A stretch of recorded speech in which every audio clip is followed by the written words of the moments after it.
Yo, sa mga parts, may red light mo tayo po sa aking mga followers dyan. Ayan, may isi-share na ako sa inyo par. Budget meal, pero siguradong may improve sa takbo ng motor mo. Ano? So, kung mapapansin nyo naman siguro lahat ng mga videos ko, di ba? Lahat ng mga pyesa na kinakabit ko sa motor ko is budget meal. Ano po? Budget meal na carb, coil, bore. So, budget meal. Pero, sumasagad para ng takbuhan yan, di ba?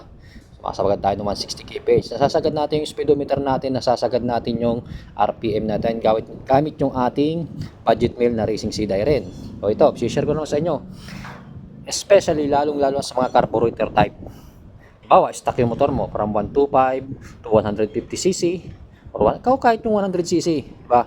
So ito par, napaka-basic na upgrade dito par. Yung ating Class A na K-Hen carb. Napakamura nito par. 300 plus lang ito par, pero tingnan mo kung paano gaano kaganda. Yung Class A lang na carb, pero malaki yung improvement na pwedeng madagdag ng konti sa motor nyo. Pero don't expect too much. Pero syempre, mas maganda siya kumpara sa stock natin. Kung ikukumpara natin sa stock pagdating sa power. Ano po? Ayan. Yan paro, tingnan kung gaano kaganda to. 300 plus lang ito. 28mm carb natin, Class A. So, papakita ko sa inyo na kahit Class A lang to par, kahit na ikabit natin to dito sa may karga nating motor, tatakbo na maganda yung motor natin. Kasi nga, tulad yung sabi ko sa inyo, depende yan sa pagtutunan nyo. Kahit anong carb pa yan, kahit mamahaling carb, kahit murang carb, pag hindi mo alam yung gagawin mo, hindi mo ipapatino. Diba? So kahit ang mahal ng carb mo, pag wala kang alam sa pagtutuno, hindi mo ipapatino. Diba? Pero kung may alam ka sa carb, kahit na class A lang yung carb mo, matutunan mo yan par. So, pakita ko sa inyo na kahit class A lang to par, matutunan maayos to. Syempre para sasama natin ng original manifold. So isipin nyo par, sa halagang 500 plus lang, meron ka ng original na manifold at meron ka ng Class A na round carb. So may-recommend ko sa mga all stock na makina, lalo na sa mga all stock. Kasi kapag ito round carb, mas matibay ito kumpara sa mga flat slide. And then syempre mas matibay yung flat carb par. Kasi ito, plunger na to, hindi ito maingay. Di tulad ng flat carb, maingay siya at mabilis magasgas yung plunger niya. Kasi nga medyo maluwag na konti yung plunger niya, marinig nyo tik tik tik tik tik tik, di ba? Parang may bill na gumaganon-ganon. Ayan. Kasi yan sa dahilan kung bakit mabilis masira din yung plunger ng mga flat carb kasi maingay siya. Kasi di siya ganun ka higpit sa loob. Di tulad ng mga round carb, di siya maingay par. Maganda, di ba? So maganda to pang daily, pang riding, maganda yung mga kahit class A lang par na carb. Matipid yan.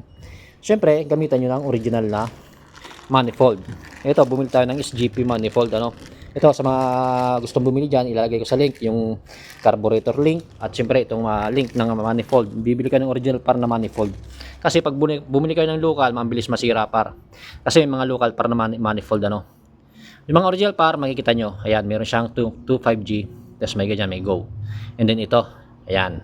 Sa patalandaan ng original yan. And then meron siyang up na ganyan. At isa pa, ito mataba tong hose na to. Ibig sabihin original yan. Yung mga local niyan, manipis yung tube niyan. So ayan, original po yan. Pansinin nyo ha. Ayan, may 25G po yan. Yan, original yan. So lalagay ko sa link para wag kayo mag-order ng mga local kung saan saan. Meron din mga original na nagbibenta na to pero para mahal. Diba? Samantala ito 100 plus lang. 190 plus lang original na. Diba? Kumpara sa iba na nagre-range siya ng mga 500 pesos mahigit.